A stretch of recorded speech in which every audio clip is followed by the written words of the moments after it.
Aquí. Muy Ya bien. está grabando. Pues muchas gracias por haberse conectado. Buenas tardes, buenas noches o buenos días, dependiendo a la hora que vean este programa. El día de hoy nos toca continuar con el Evangelio de San Lucas. Nos quedamos o vamos a iniciar o reiniciar en el 17:1. Hemos avanzado bastante, pero el Evangelio de San Lucas, les recuerdo, es muy extenso porque él hizo una gran investigación, hizo entrevistas y demás para escribir su Evangelio. Entonces tiene muchos detalles, muchos relatos, pues que o no están en los otros evangelios o él los pone en una forma más detallada, más extensa. Es muy interesante el Evangelio de San Lucas. Les recuerdo que San Lucas, era un médico, era sirio y su idioma era el griego. Su nombre era Lucas Lucano, así se le conocía. Y Cano. este Lucas Lucano, pues escribió básicamente para todos los no judíos. Por eso hay muchos relatos un poquito diferentes a los de Mateo o a los de Marcos, que ellos escribían para público judío. Entonces, el Evangelio de San Lucas es muy interesante. Y aparte, recuerden ustedes, y cuando acabemos los Evangelios lo vamos a volver a leer, él escribió también el libro Hechos de los Apóstoles, es del mismo Lucas, ¿sí? Entonces, es como quien dice la continuación de su Evangelio, los primeros años del cristianismo, y está muy interesante. Vamos a recordarlo porque ya lo hemos leído. Entonces vamos a empezar como siempre pidiéndole al Espíritu Santo nos oriente, nos ayude a entender lo que Él inspiró y una vez que lo hayamos entendido, pues compartirlo, ¿verdad? Nos ponemos primero en la presencia de nuestro Señor, en el nombre del Padre y del Hijo y del Espíritu Santo. Ven Espíritu Criador, visita las almas de tus fieles, llena de la divina gracia los corazones que tú mismo has creado. Tú eres nuestro consuelo, don de Dios altísimo, fuente viva, fuego, caridad y espiritual unción. Tú derramas sobre nosotros los 7 dones, tú el dedo de la mano de Dios, tú el prometido del Padre. Pones en nuestros labios los tesoros de tu palabra. Enciende con tu luz nuestros sentidos, infunde tu amor en nuestros corazones, y con tu perpetuo auxilio fortalece nuestra frágil carne. Aleja de nosotros al enemigo, danos pronto tu paz. Siendo tú mismo nuestro guía, evitaremos todo lo que es nocivo. Por ti conozcamos al Padre y también al Hijo, y que en ti, que eres el Espíritu de ambos, creamos en todo tiempo. Gloria a Dios Padre y al Hijo que resucitó entre los muertos, al Espíritu Consolador, por los siglos de los siglos. Amén. Otro detalle importante de Lucas Lucano, médico, es que era el secretario, un discípulo y secretario, él pues estaba muy educado y escribía, eh, del apóstol San Pablo. ¿Sí? De tal forma que cuando leamos, por ejemplo, el relato de la última cena en el Evangelio de San Lucas y luego lo leamos en las epístolas o en la epístola de San Pablo, vamos a ver que es idéntico. ¿Por qué? Pues porque él hizo esa investigación, ¿verdad? Y pues San Pablo también tuvo revelaciones divinas, ¿verdad? A San Pablo lo vamos a ver cuando veamos sus epístolas. No le fue transmitido todo lo que sabía sobre Jesús a través de algún otro discípulo o de algún de los apóstoles, le fue transmitido directamente por Cristo. Le enseñó todo y le mostró muchos, por ejemplo, de la última cena, ¿verdad? Entonces, el relato que hace Lucas de la última cena y el relato que hace Pablo en sus cartas es el mismo y son dos personas diferentes. Bueno, vamos a empezar, como les decía, nos quedamos o vamos a reiniciar en el 17:1. Déjenme encontrar aquí 17:1. Vienen un montón no sé, enseñanzas, parábolas y relatos con lo que Jesús pues estuvo predicando, ¿verdad? Lucas los juntó todos y hizo un extenso, unos capítulos extensos llenos de estas enseñanzas, de estas parábolas y demás. Aquí tenemos uno que dice, dijo a sus discípulos Jesús, es imposible que no haya escándalos, pero hay de aquel por quien vinieren, perdón. Le iría mejor si le pusieran al cuello una piedra de molino y lo arrojasen al mar, antes que escandalizar a uno de estos pequeños. Andad pues con cuidado. Aquí esto se aplica a escándalos de todo tipo, ¿verdad? Escándalos, que se prediquen, que se enseñen cosas que no son ciertas, que se busque simplemente causar temor entre los pequeños. ¿Y quiénes son los pequeños? Pueden ser los niños, pero también puede ser aquellas personas que no son muy duchos, muy preparados, ¿verdad? Entonces, que son muy crédulos. Entonces, si a la gente, alguna de esas gentes causa escándalo, predicando o contando o pensando que vienen cosas, ¿verdad? Que van a causar grandes tragedias en el mundo, pues esto escandalizan con eso a las personas. Y eso, por ejemplo, se puede aplicar en la actualidad de esas personas, sobre todo de las denominaciones no católicas o no católica, donde predican mucho sobre el fin del mundo y predican mucho sobre cómo va a terminar la tierra y las grandes tragedias que se aproximan y demás, que causan escándalo entre los pequeños. Dice eso, a ellos más les iría o les iría mejor si le pusiesen en el cuello una piedra de molino y lo arrojasen al mar. O sea, no, siempre va a haber escándalos, pero hay de aquellos quien los causen, ¿verdad? Si tu hermano peca, repréndele, y si se arrepiente, perdónale. Y si peca contra ti 7 veces al día y 7 veces se vuelve a ti diciendo me arrepiento, le perdonarás.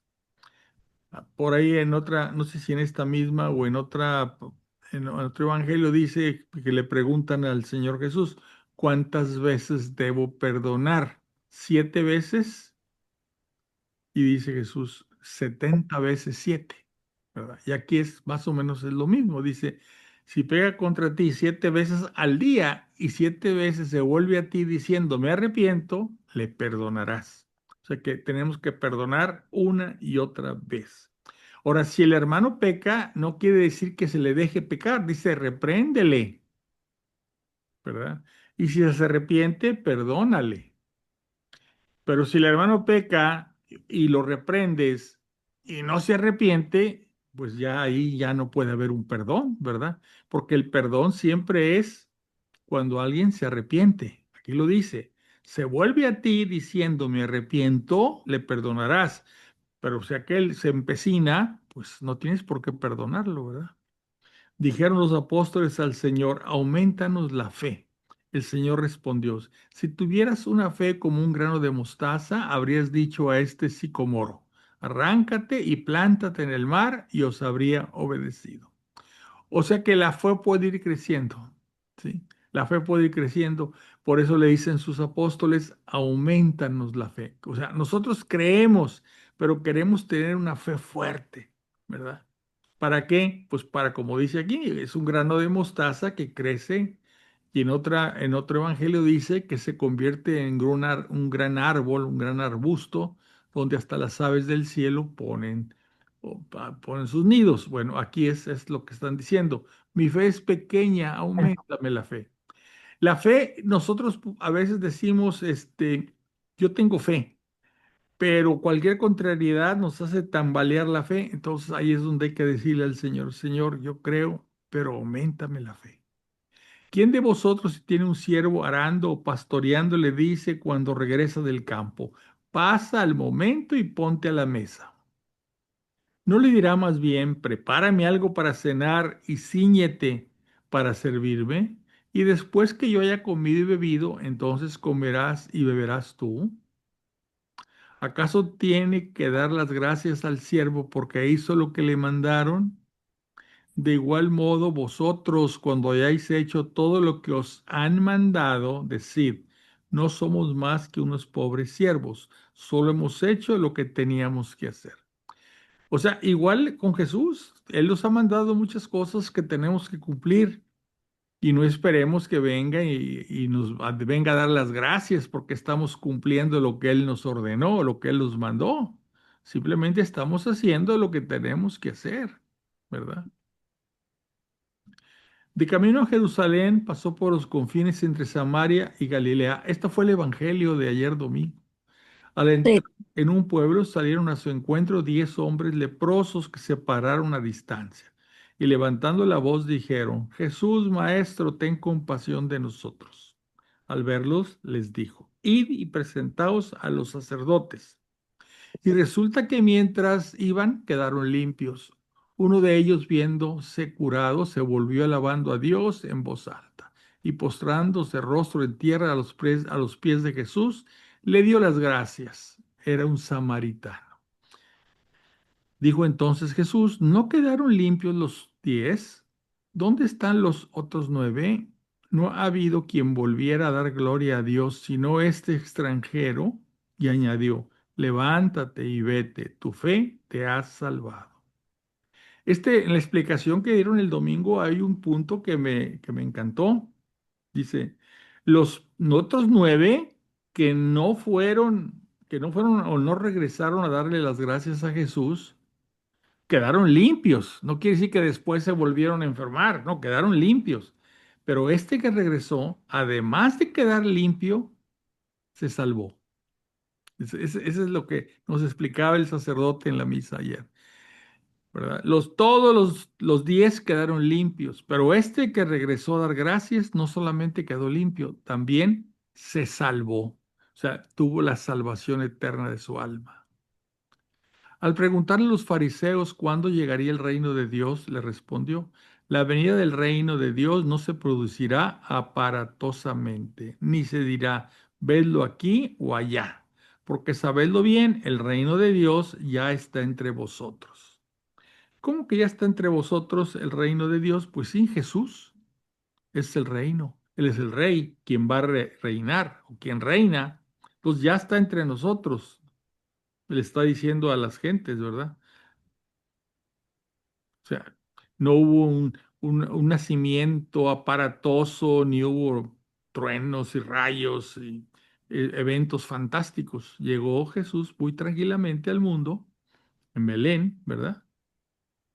Y entonces, ¿qué dice? El reino de Dios ya está entre vosotros. O sea, Está en la Eucaristía y en el Santísimo. bueno, después de que Cristo muere por nosotros y se va al reino de los cielos, se queda para nosotros en su presencia real en la Eucaristía. Exactamente. Dijo a sus discípulos, días vendrán en que desearéis ver uno solo de los días del Hijo del Hombre y no lo veréis.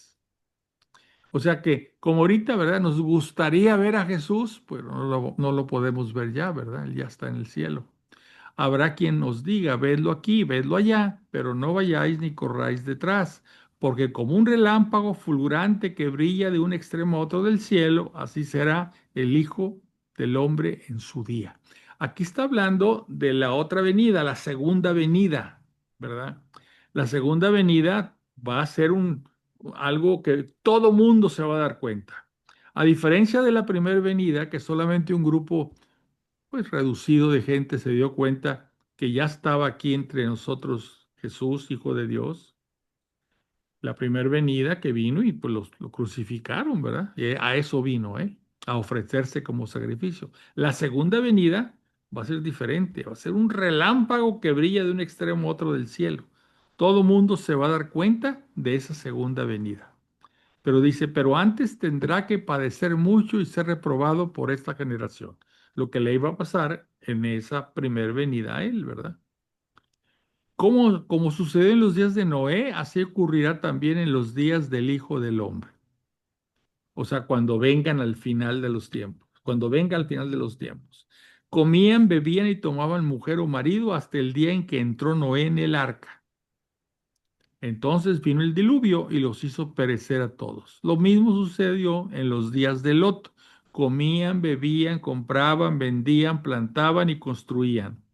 Pero el día en que salió Lot de Sodoma, llovió fuego y azufre del cielo que destruyó a todos. Así sucederá el día en que el Hijo del Hombre se manifieste. Vuelvo a decir, la segunda venida, ¿verdad? Va a ser de improviso. Aquel día el que esté en el terrado, o sea, en el techo de su casa, y tenga sus enseres en casa, que no baje a recogerlos. De igual modo, el que esté en el campo, que no se vuelva atrás.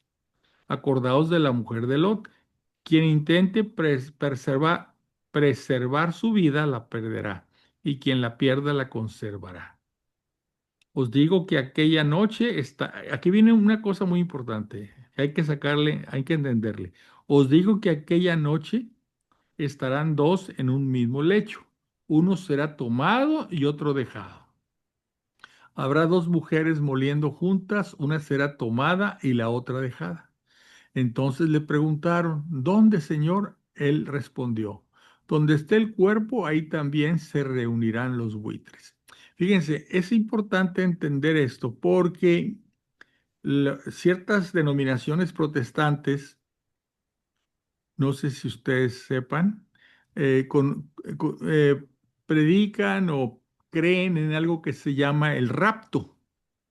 Inclusive ha habido películas, una de Nicolas Cage, muy, aquí lo pasan en Netflix o en la televisión, en YouTube, donde de repente la gente empieza a desaparecer y nomás queda la ropa y va en el avión y en un avión que el Nicolas Cage es el piloto y de repente en la mitad del avión nomás está la ropa y se hace un pánico tremendo. El avión llega y te baja y se dan cuenta que en todo el mundo ha habido esas desapariciones. Entonces, un pastor protestante dice, es el rapto, que ese rapto ya está mencionado aquí en el Evangelio de San Lucas. Fíjense, os digo que aquella noche estarán dos en un mismo lecho, uno será tomado y el otro dejado. Entonces, dice el pastor, es que sucedió el rapto.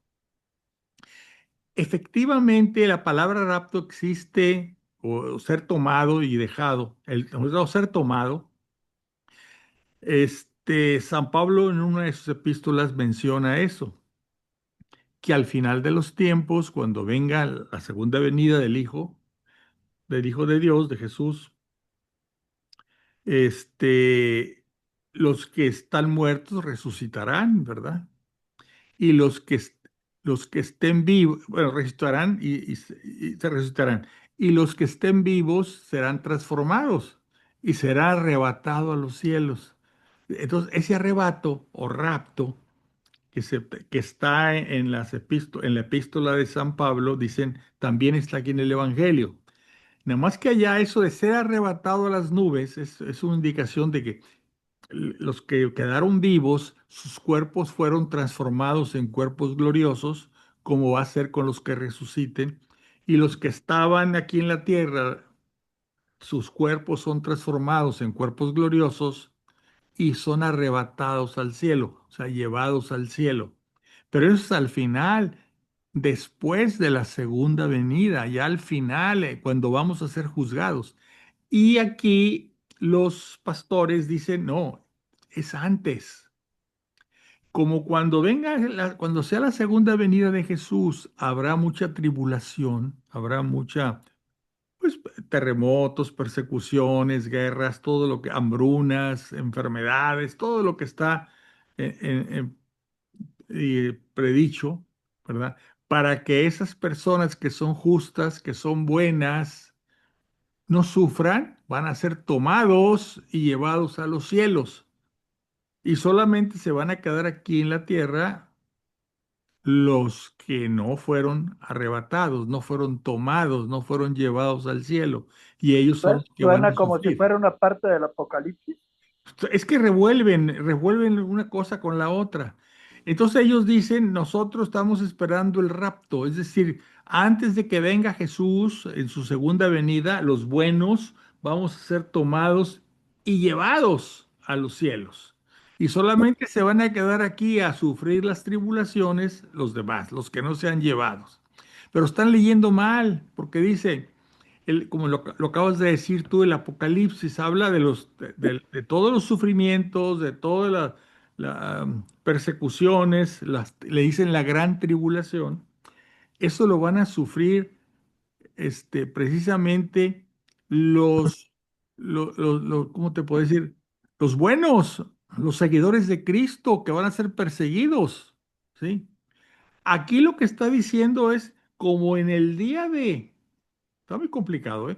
Como en el día de Noé, como sucedió en los días de Noé, ocurrirá también, ¿sí? En los días del Hijo del Hombre. ¿Qué ocurrió ahí? Pues los que son dejados, ¿verdad?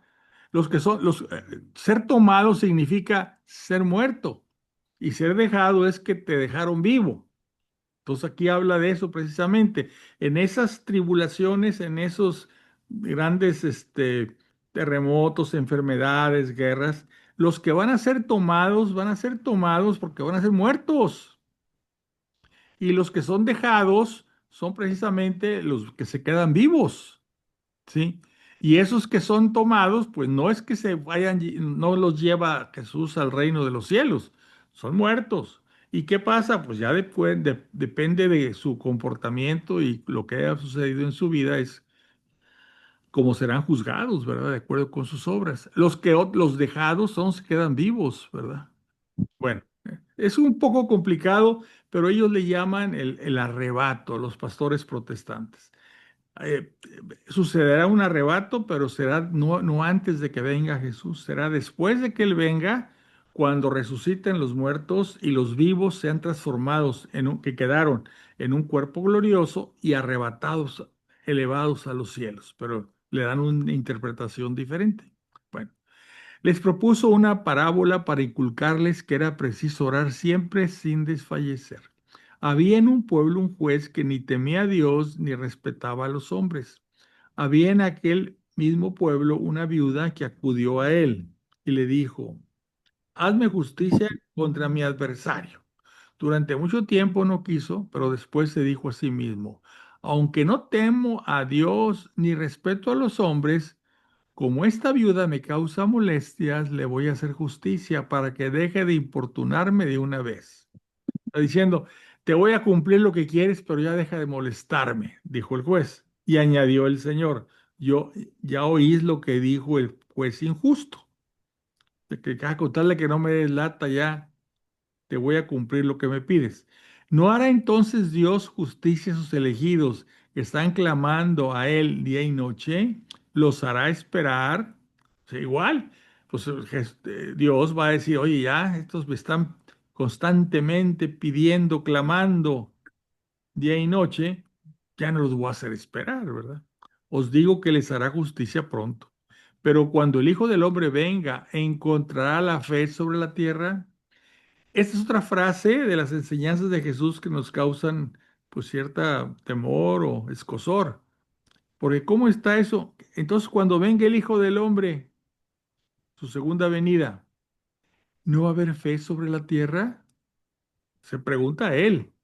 Ya va a depender de nosotros si va a haber fe. Que la va a haber porque Él nos dijo que estará con nosotros día tras día hasta el fin del mundo. Entonces sí estará con nosotros, con su iglesia y habrá fe. ¿Cuánta fe de cuántas personas estamos hablando? No se sabe. Pero Jesús se pregunta, ¿verdad? Y nos hace ¿cómo te diré? Reflexionar, ¿verdad? Encontrar la fe sobre la tierra, porque aparentemente la fe se va apagando. Conforme pasan los años, los siglos, la fe se va apagando y cada vez la gente piensa menos en Dios y piensa menos en el otro reino y piensa menos en el juicio que habrá que enfrentar cuando Él ya fallezca, ¿verdad? Dijo la siguiente parábola a algunos que se tenían por justos y despreciaban a los demás. O sea, se sentían, ellos eran justos, los demás no eran pecadores y no merecían nada. Dos hombres subieron al templo a orar, un fariseo y otro publicano. El fariseo de pie oraba en su interior de esta manera. Oh Dios, te doy gracias porque no soy como los demás hombres, rapaz, injusto y adúltero, ni tampoco como este publicano. ¿Recuerdan? El publicano era el que cobraba impuestos a los judíos para dárselo a los romanos y se quedaba con una gran parte. Y el famoso fariseo era una persona que según él cumplía rectamente todo lo que hablaba la ley de Moisés, pero lo hacía por fuera, lo hacía por apariencias, ¿verdad? Dice el fariseo, ayuno 2 veces por semana y doy el diezmo de todas mis ganancias. En cambio, el publicano, manteniéndose a distancia, no se atrevía ni a alzar los ojos al cielo, sino que se golpeaba el pecho y decía, oh Dios, ten compasión de mí, que soy pecador. Os digo que éste regresó a su casa justificado, o sea, salvado, y aquel no. O sea, el fariseo no, el publicano sí, porque había conciencia de que era pecador y le pedía perdón a Dios. Y el otro se sentía muy superior y que sentía que tenía derecho, ¿verdad? Dice, porque todo el que se ensalce será humillado y el que se humille será ensalzado. Le presentaban también a los niños pequeños para que los tocara, pero los discípulos al verlo les reñían. Mas Jesús llamó a los niños y dijo, dejad que los niños vengan a mí y no se lo impidáis, porque de los que son como estos, es el reino de Dios. Os aseguro que el que no acoja al reino de Dios como un niño no entrará en él. O sea que el reino de Dios es Jesús, ¿verdad? Y dice que hay que ser como un niño. Qué es un niño? Normalmente un niño es muy confiado, confía en el adulto. ¿Sí? Entonces dice, no se lo impidáis porque de los que son como estos niños, los que confían en mí, de, de estos es el reino de Dios. O sea, hay que confiar como un niño, ¿verdad? En Jesús. Confiar en Él, entonces nosotros vamos a formar parte en su reino. Uno de los principales le preguntó, Maestro bueno, ¿qué se debe hacer para tener en herencia vida eterna? Le dijo Jesús, ¿por qué me llamáis bueno? Nadie es bueno, sino solo Dios. Ya sabes los mandamientos. No cometerás adulterio, no mates, no robes, no levantes falso testimonio, honra a tu padre y a tu madre. Le dio los mandamientos del cuarto en adelante, ¿verdad? Él respondió, todo esto lo he guardado desde mi juventud. Al oírlo Jesús le dijo, aún te falta una cosa. Vende todo cuanto tienes y repártelo entre los pobres y tendrás un tesoro en los cielos. Luego ven y sígueme. Al oír esto se puso muy triste porque era muy rico. Hay gente que ama a Dios y quiere todavía más, pues son los que son llamados por Jesús. Bueno, ven conmigo. Son los que llama con vocación de sacerdocios, vocación de religioso, vocación de consagrado. Bueno, venga, dejen todo y vengan conmigo, ¿verdad? Pero hay algunos que, aunque son llamados, las cosas del mundo pues impiden que se vayan, o sea, que acuden al llamado. ¿Por qué? Pues porque dice aquí, el mundo y sus comodidades, ¿verdad? Frente a una vocación no muy cómoda de sacerdote, de religioso, de consagrado, ¿verdad? Pero son llamados. Por allá, como dicen, muchos son los llamados, pero y pocos los pocos escogidos. los escogidos. Al verlo tan triste, al joven Jesús dijo, qué difícil es que los que tienen riquezas entren en el reino de Dios. Pues ¿por qué? Porque no se quiere dejar las comodidades que da la riqueza. Es más fácil que un camello entre por el ojo de una aguja que el que un rico entre en el reino de Dios.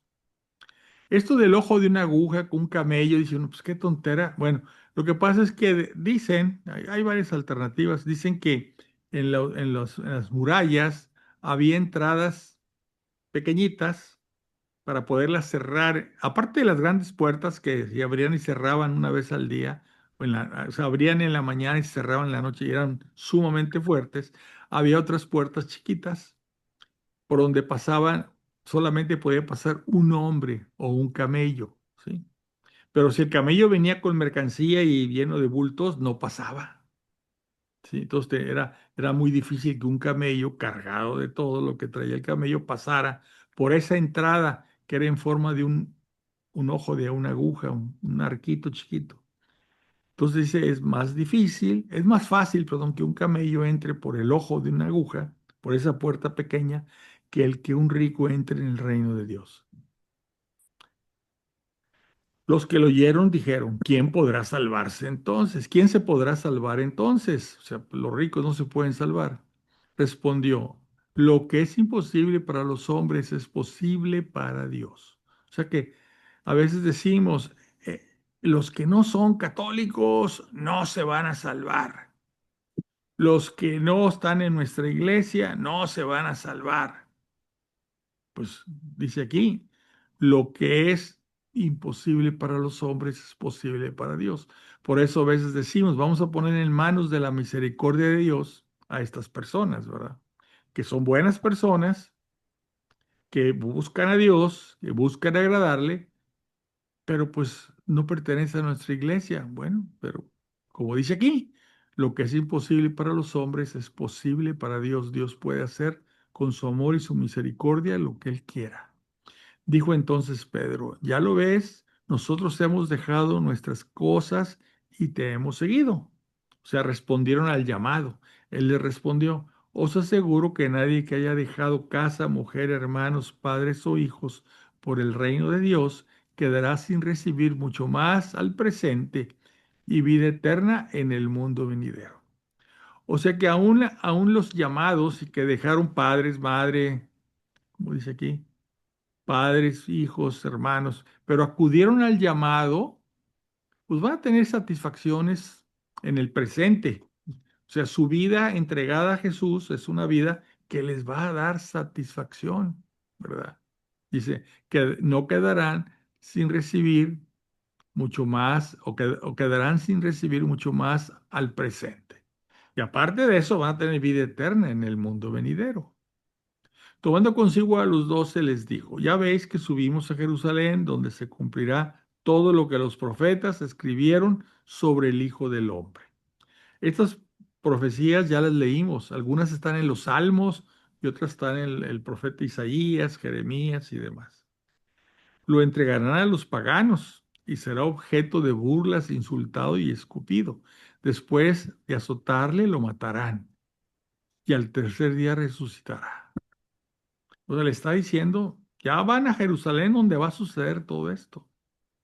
Ellos no comprendieron nada de esto, no captaban el sentido de estas palabras ni entendían lo que decían. O sea, no entendían. Ellos creían, acuérdense que Jesús iba a ser el líder que iba, descendiente de David, que iba a reunir a todas las tribus para expulsar de Israel a los extranjeros que los dominaban. Iba a volver a instituir el reino de David, ¿verdad? Iba a volver a su, ¿cómo le llamaremos? Pues a su prestigio y a su fuerza y a un estado de autosuficiencia y de independencia a Israel. Pero iba a ser un líder moral, no moral, un líder militar o más bien político. Pero no entendían que iba a venir a Jerusalén para ser insultado, escupido, azotado y muerto. Y luego iba a resucitar, ¿verdad?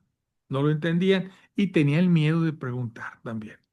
Cuando se acercaba a Jericó, estaba un ciego sentado junto al camino pidiendo limosna. Al oír que pasaba gente, preguntó de qué se trataba. Cuando le informaron que pasaba Jesús el Nazoreo, o sea, Nazareno o Nazoreo es lo mismo, empezó a decir a gritos, Jesús, hijo de David, ten compasión de mí. Porque volvemos a lo mismo. Se decía que él era descendiente de David y por lo tanto el que iba a heredar el reino, ¿verdad? El reino de David. Los que iban delante le increpaban para que se callara, pero él gritaba mucho más, Hijo de David, ten compasión de mí. Jesús se detuvo y mandó que se lo trajeran. Cuando se acercó le preguntó, ¿qué quieres que haga por ti? Él dijo, Señor, quiero ver. Jesús le dijo, recobra la vista, tu fe te ha salvado. Al instante recobró la vista y le seguía alabando a Dios. El resto de la gente al verlo alabó también a Dios.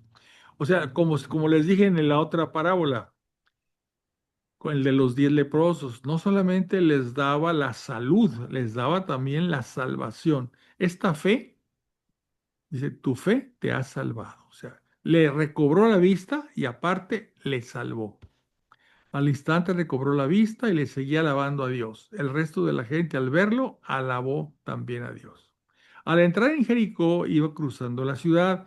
Había ahí un hombre llamado Zaqueo que era jefe de publicanos y rico. O sea, era publicano y jefe de publicanos, y además rico, por lo que robaba a los judíos. Trataba de ver quién era Jesús, pero como era bajo de estatura, no podía, pues la gente se lo impedía. Se adelantó corriendo y se subió a un sicomoro para verle, pues iba a pasar por ahí. Cuando Jesús llegó a aquel sitio, alzó la vista y le dijo, Zaqueo, baja pronto, conviene que hoy me quede yo en tu casa. O sea, él ya sabía que iba a haber ahí en ese árbol esta persona. Pues levanta la vista y lo ve y le dice, Zaqueo, baja pronto, conviene que hoy me quede yo en tu casa. Se apresuró a bajar y lo recibió con alegría. Al verlo, todos murmuraban, ha ido a hospedarse a casa de un pecador. Zaqueo, puesto en pie, dijo al Señor, Señor, voy a dar la mitad de mis bienes a los pobres, y si en algo defraudé a alguien, le devolveré 4 veces más. Jesús le dijo, hoy ha llegado la salvación a esta casa, porque también este es hijo de Abraham, pues el Hijo del Hombre ha venido a buscar y salvar lo que estaba perdido. O sea, aún estos pecadores tan odiados por sus propios compatriotas, Jesús tiene piedad de ellos y los busca para salvarlos. Mientras la gente escuchaba estas cosas, añadió una parábola. Estaba él cerca de Jerusalén y creían ellos que el reino de Dios aparecería de un momento a otro. Dijo pues, un hombre noble marchó a un país lejano para recibir la investidura real y regresar. Llamó a 10 siervos suyos, les dio sendas minas y les dijo, negociad hasta que vuelva. Pero sus ciudadanos lo odiaban y enviaron detrás de él una embajada que dijese, no queremos que éste reine sobre nosotros. Cuando regresó, después de recibir la investidura real, mandó llamar a aquellos siervos suyos, a los que había confiado el dinero, para saber lo que habían ganado cada uno. Se presentó el primero y dijo, Señor, tu mina ha producido 10 minas. Le respondió, muy bien, siervo bueno, ya que has sido fiel en lo insignificante, toma el gobierno de 10 ciudades. Vino el segundo y dijo, tu mina, Señor, ha producido 5 minas. Dijo a este, ponte tú también al mando de 5 ciudades. Vino el otro y dijo, Señor, aquí tienes tu mina que he tenido guardada en un lienzo. Es que tenía miedo de ti, pues eres un hombre severo, que tomas lo que no pusiste y cosechas lo que no sembraste. Le respondió, por tus propias palabras te juzgo, siervo malo. Si sabías que soy un hombre severo, que tomo lo que no puse y cosecho lo que no sembré, ¿por qué no colocaste entonces mi dinero en el banco? De ese modo, al volver yo lo habría cobrado con los intereses. Dijo entonces a los presentes, quitadle la mina y dádsela al que tiene las 10 minas. Le respondieron, Señor, tiene ya 10 minas. Os digo que a todo el que tiene se le dará, pero al que no tiene se le quitará hasta lo que tiene. Y esos enemigos míos que no querían que yo reinara sobre ellos, traedlos aquí y matadlos delante de mí. Qué cosa tan difícil de entender, ¿verdad? Al que le tuvo miedo y se quedó con una mina, dice, fíjense que como dice, quitadle la mina y dádsela al que ya tiene 10 minas. ¿De qué está hablando Jesús aquí? Los que estudian las Sagradas Escrituras han dicho que está hablando de la fe. Es decir, hay gente que tiene mucha fe, ¿verdad? Entonces, pues esa gran fe va a ser retribuida, ¿verdad? Pues en el reino de los cielos. Pero hay gente que tiene muy poquita fe y con cualquier cosa la pierde y le da miedo perderla. Por eso la tiene guardada en un lienzo, dice la moneda, ¿verdad? La mina es una moneda. Entonces dice, bueno, el que tiene tan poquita fe y no quiere, no sé cómo exponerla, no quiere arriesgarse, no quiere, ahí la tiene para él y no la comparte, no la, ¿cómo sería? No la utiliza para algo bueno. Bueno, esa fe, pequeña fe, se le va a quitar. Entonces aquí hay que tener cuidado porque algunos de nosotros tenemos fe. Nuestra fe no es la gran fe, es una fe pequeña, pero no debemos de por esa pequeña fe decir, ya no voy a hacer nada, yo me voy a quedar aquí en lo mío, no voy a exponerme a ir a tratar de proclamar la buena nueva, etcétera, porque yo tengo muy poquita fe y esa poquita fe me da miedo perderla. Entonces dice, bueno, esa pequeña fe se te va a quitar. ¿Por qué? Porque no hiciste algo. Dijo Jesús, dice, cuando menos la hubieras metido, la moneda, ¿verdad? Cuando menos la hubieras puesto en el banco para que gane intereses. No, ¿No es parecido a la parábola de los talentos? más parecida, pero aquí es en relación con la fe, fíjate. Tienes tan poquita fe y no la pones en práctica, no la, no la tratas de compartir y aumentar, pues te la va a quitar. La vas a perder, más que te la va a quitar, la vas a perder. En cambio, el que tiene poca fe o tiene algo de fe y sale a proclamar y sale a platicar sobre lo que él ha encontrado, pues se le va a aumentar, le va a dar más fe. Por eso decíamos antes, Señor, creo, pero aumenta mi fe, ¿verdad? Bueno, seguimos. Dicho esto, marchaba por delante, subiendo a Jerusalén. Al aproximarse a Betfagé y Betania, al pie del monte llamado de los Olivos, envió a dos de sus discípulos con este encargo. Id al pueblo que está enfrente, al entrar encontraréis un pollino atado, sobre el que no ha montado todavía ningún hombre. Desatadlo y traedlo. Y si alguien os pregunta, ¿por qué lo desatáis? Decidle, porque el Señor lo necesita. Fueron pues los enviados y lo encontraron tal como les había dicho. Cuando desataban el pollino, les dijeron los dueños, ¿por qué desatáis el pollino? Ellos le contestaron, porque el Señor lo necesita. Después de traérselo, echaron sus mantos sobre el pollino e hicieron montar en él a Jesús. Mientras él avanzaba, extendían sus mantos por el camino. Cerca ya de la bajada del monte de los olivos, toda la multitud de los discípulos, llenos de alegría, se pusieron a alabar a Dios a grandes voces por todos los milagros que habían visto. Decían, bendito el Rey que viene en el nombre del Señor.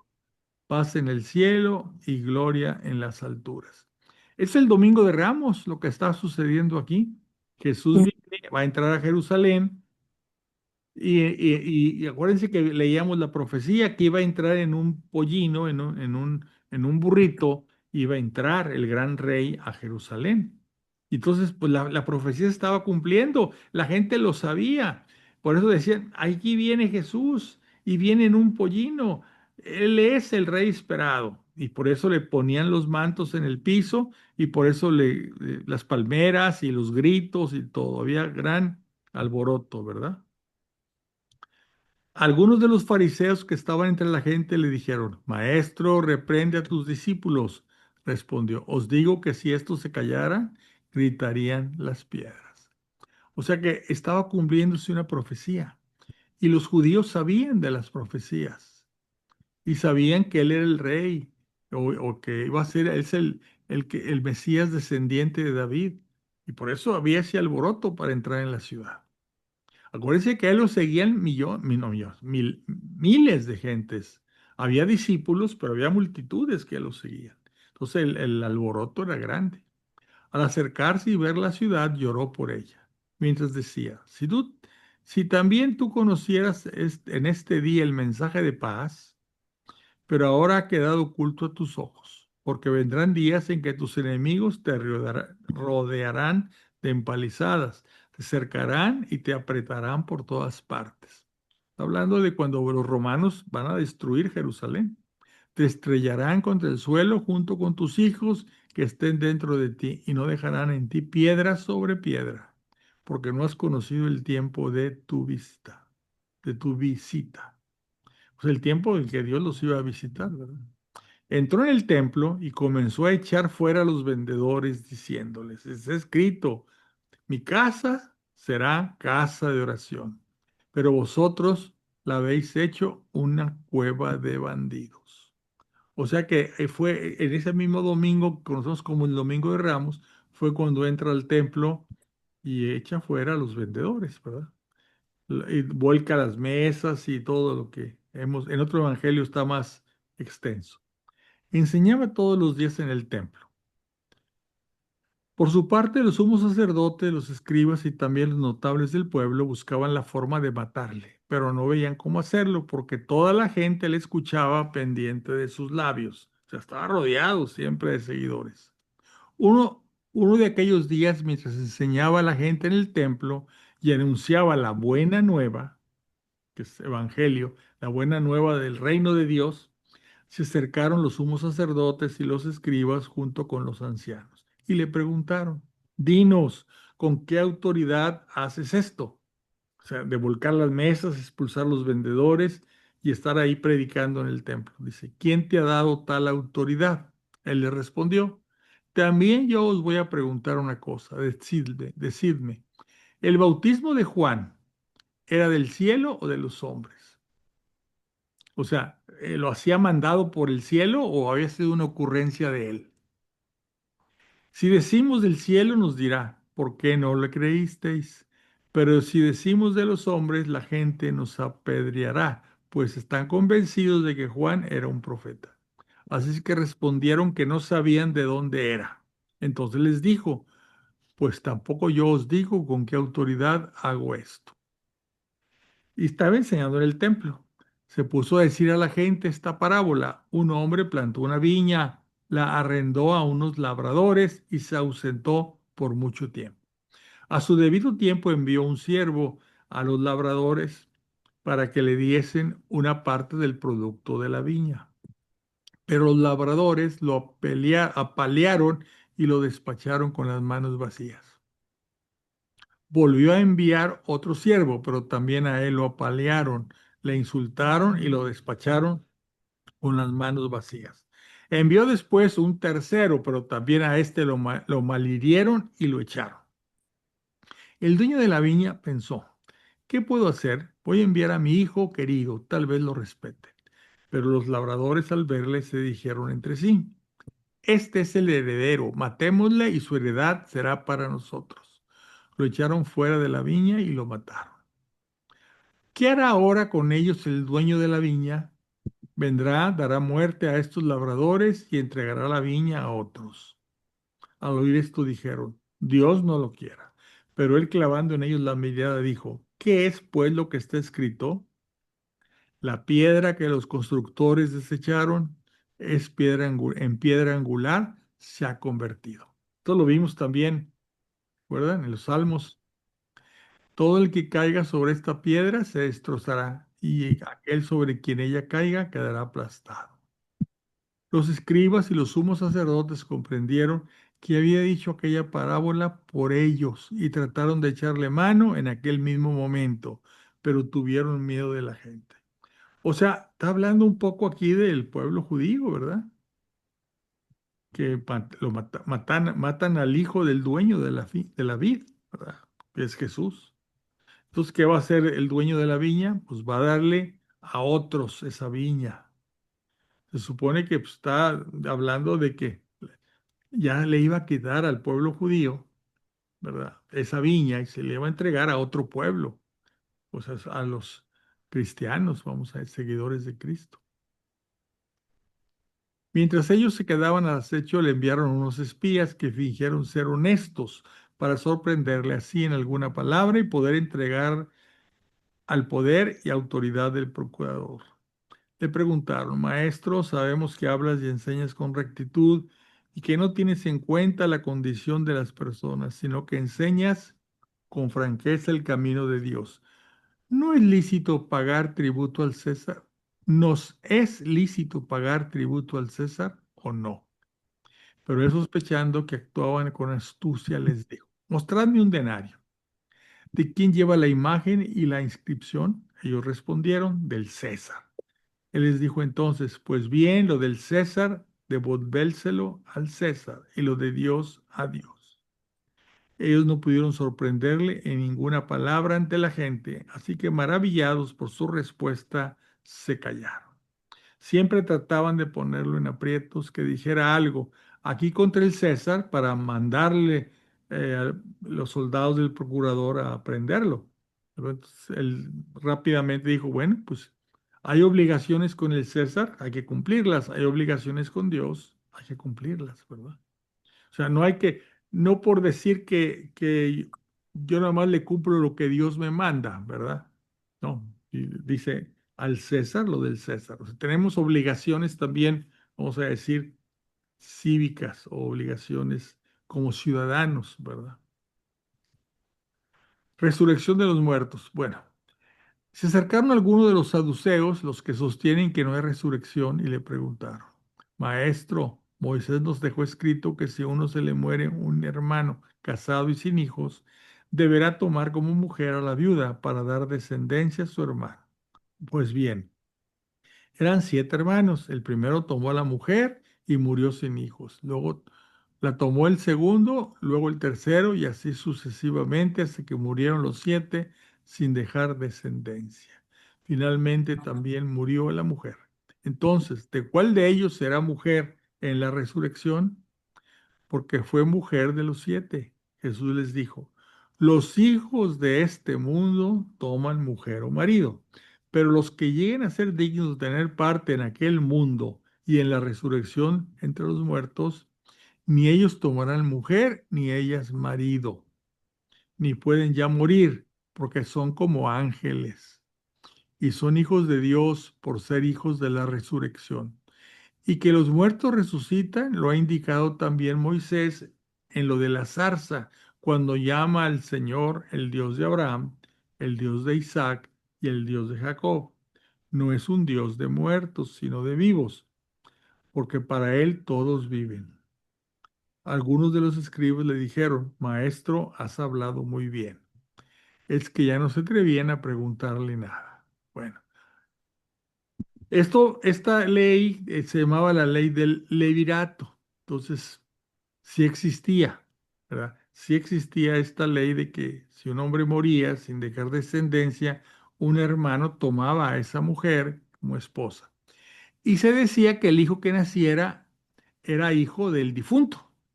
Era una forma de darle hijos a alguien que ya murió y que no tuvo hijos en su vida. Entonces la mujer tenía hijos con el hermano, se casaba con el hermano y ese hijo se le atribuía al primero, al que ya había difunto. La ley del levirato. Les preguntó, ¿cómo dicen que el Cristo es hijo de David? Porque David mismo dice en el libro de los Salmos, dijo el Señor a mi Señor, siéntate a mi diestra hasta que ponga a tus enemigos por estrado de tus pies. Si pues David le llama Señor, ¿cómo puede ser hijo suyo? A ver, vamos a ver esto. Espérame. Dice, porque David mismo dice en el libro de los Salmos, dijo el Señor a mi Señor, siéntate a mi diestra hasta que ponga a tus enemigos por estrado de tus pies. ¿Quién es este Señor que le dijo a mi Señor? Este Señor es que David dice, Cristo es hijo de David. Pues se le decía a Cristo hijo de David porque venía de la descendencia del rey David, ¿verdad? Entonces dice, dijo el Señor, o sea, el Padre, el Señor, Dios, vamos a decir, no el Padre, Dios. Jesús le dice a su Señor es David, ¿verdad? Entonces, no puede ser este Señor hijo de este Señor. O sea, Cristo dice, no puede ser hijo de David, porque David lo dice, que el Señor, o sea, Cristo le dijo a David, no puede ser, no puede ser hijo. Entonces dice, bueno, le dice, si pues David le llama Señor, ¿cómo entonces puede ser hijo suyo? O sea que realmente Cristo no es hijo, sino que está superior a David, es arriba de David. Luego dijo a sus discípulos, de modo que lo oyó toda la gente, guardaos de los escribas que gustan pasear con ropas amplias y quieren ser saludados en las plazas, ocupar los primeros asientos en las sinagogas y los primeros puestos. Ay, Dios, ¿qué pasó? A ver, en los banquetes y que devoran la hacienda de las viudas, su capa de largas oraciones. Estos tendrán una sentencia más rigurosa.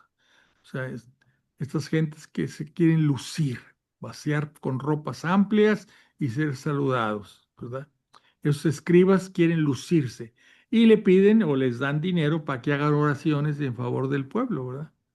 Y lo que dice aquí que le devoran la hacienda a las viudas, su capa de largas oraciones. A cambio de que oren, las viudas les daban dinero.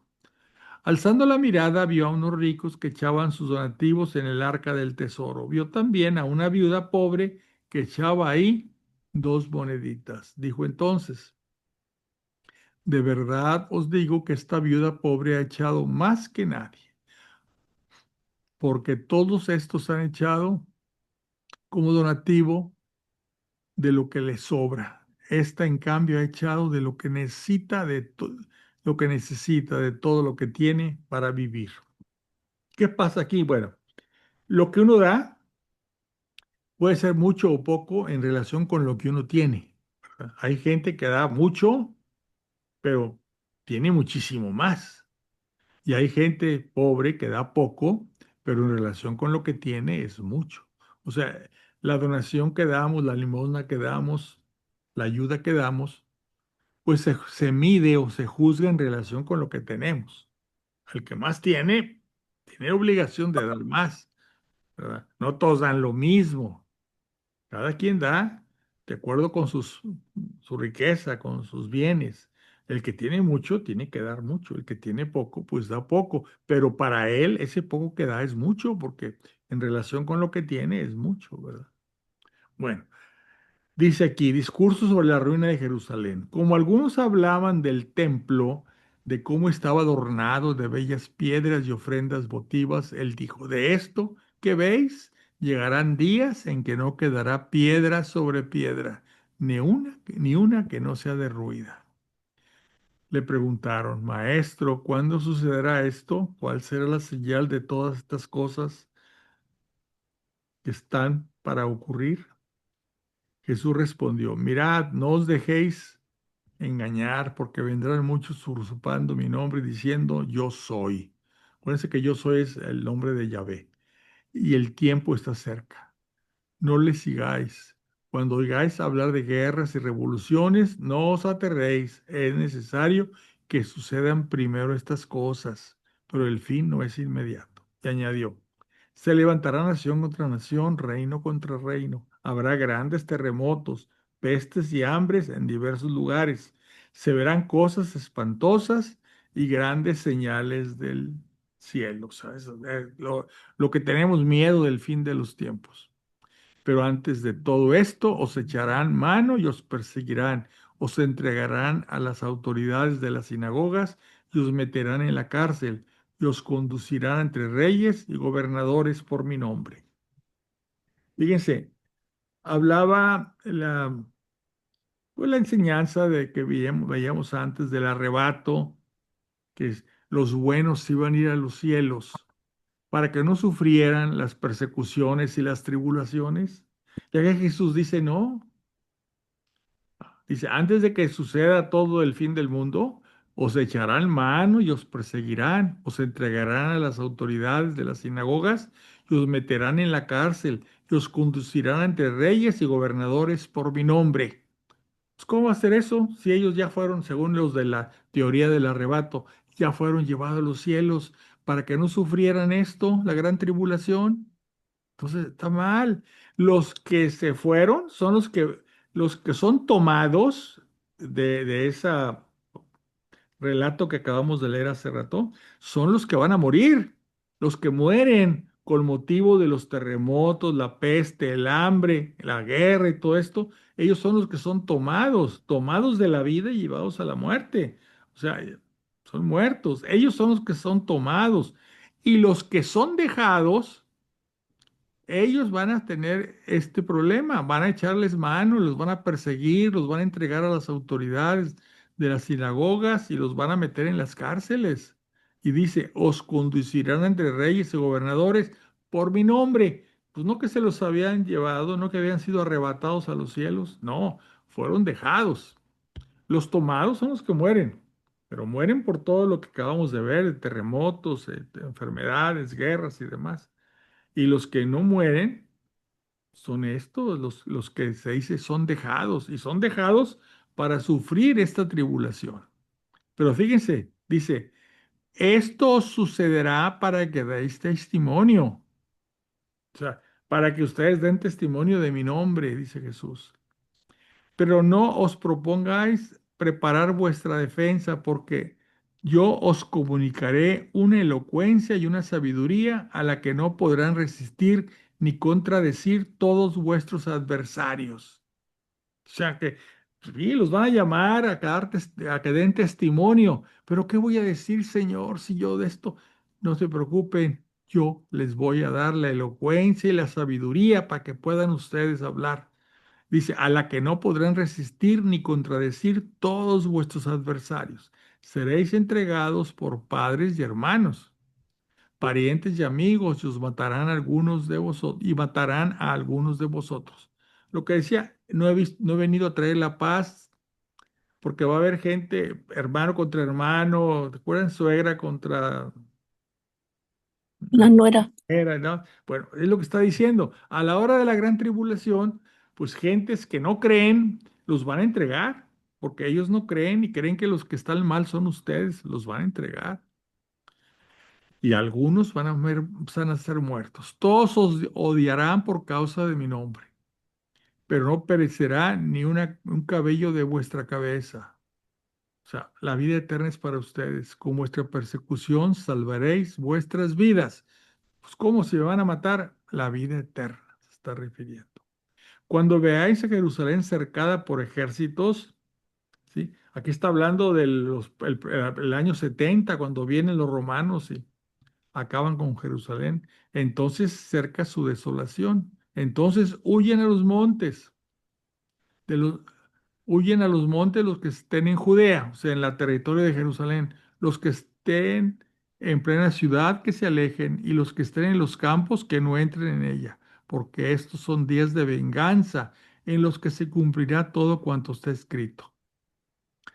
Hay de las que estén encintas o criando en aquellos días. En efecto, habrá una gran calamidad en el país y cólera que se cebará en este pueblo. Caerán a filo de espada y serán llevados cautivos a todas las naciones.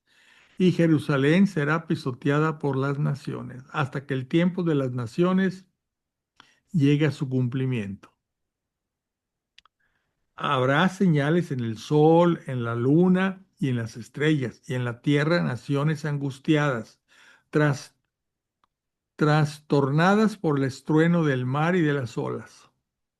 Los hombres se quedarán sin aliento, presas del terror y la ansiedad al ver las cosas que se abatirán sobre el mundo, porque las fuerzas de los cielos se tambalearán. Aquí está hablando de la segunda venida al fin de los tiempos. Entonces verán venir al Hijo del Hombre en una nube con gran poder y gloria. Cuando empiecen a suceder estas cosas, cobrad ánimo y levantad la cabeza, porque se acerca vuestra liberación. O sea que habla en una misma parábola, en un mismo relato, habla de el fin de Jerusalén y también del fin de los tiempos. En ambos casos hubo tribulación. Los romanos pasaron a cuchillo a todos los habitantes, los que se habían quedado en Jerusalén, y destruyeron la ciudad. Dice, no quedó piedra sobre piedra. Y acá también está hablando de lo que será el fin del mundo. Cuando venga Jesús, dice aquí, entonces verán venir al Hijo del Hombre en una nube con gran poder y gloria. Es el fin de los tiempos y viene pues a juzgarlos, a los vivos que quedaron vivos y que van a ser transformados en un cuerpo glorioso y arrebatados a los cielos, y los muertos que van a resucitar en un cuerpo glorioso y van a estar con Jesús en los cielos, ¿verdad? Y ahí es el juicio, ¿verdad? El juicio final, que se llama el juicio de las naciones también. Vamos a dejarlo aquí en lo de la higuera. ¿Alguna pregunta? Sí, Fernando. Mm. A ver, por qué dicen, hay de las que están en cinta? Pues porque pobres, cuando está lo más difícil, que está la guerra o que está las persecuciones, pues las que imagínate llevando un niño, ¿eh? O sea, en el Van a cielo, sufrir, llevando, va a van a sufrir. sufrir, las que ya, bueno, todos van a sufrir, pero de alguna forma Jesús se apiada de ellas, ¿verdad? Hay de las que están encintas o criando, también de los que ya tienen niños, ¿verdad? En aquel tiempo. Ujú, Porque dice aquí, porque esos son días de venganza en los que se cumplirá todo cuanto está escrito. Ahí es la destrucción de Jerusalén, ¿verdad? ujú, sí. Y acá habla de la destrucción del mundo, ¿verdad? Mm, Y donde ya viene el fin de los tiempos y viene Jesús, dice, entonces verán venir al Hijo del Hombre en una nube con gran poder y gloria. Pero en el mismo relato mezcla las dos cosas, ¿sí? Ahora, esa gran tribulación se presentó antes del fin de Jerusalén y se presentará al fin de los tiempos, ¿sí? ¿Y quiénes lo sufren? Pues los que tienen que dar fe de Cristo, dar testimonio de Cristo, ¿verdad? Oye, pero ¿cómo va a dar testimonio si yo no sé hablar? Yo te voy a decir lo que tienes que decir para que des testimonio. Bueno, ¿preguntas? ¿Otra pregunta? ¿No? ¿Alguien que se anime? Bueno. Pues yo les agradezco que se hayan quedado. Son unas enseñanzas a veces difíciles de entender, ¿verdad? Porque pues no son fáciles, es decir, se aplican en diferentes momentos del mm. tiempo, ¿verdad? En esos futuros cercanos y en ese futuro lejano. Bueno, pues les agradezco que se hayan quedado. Espero que no hayan quedado demasiadas dudas. Si hay dudas, pues los vemos en la próxima que continuemos leyendo el Evangelio de San Lucas, pues trataremos de explicarlos. Bueno, pues muchas gracias. Les Buenas deseo noches, gracias Fernando. gracia y paz a Buenas todos. noches. Gracias, Fernando. No, gracia y paz. Voy a parar la grabación.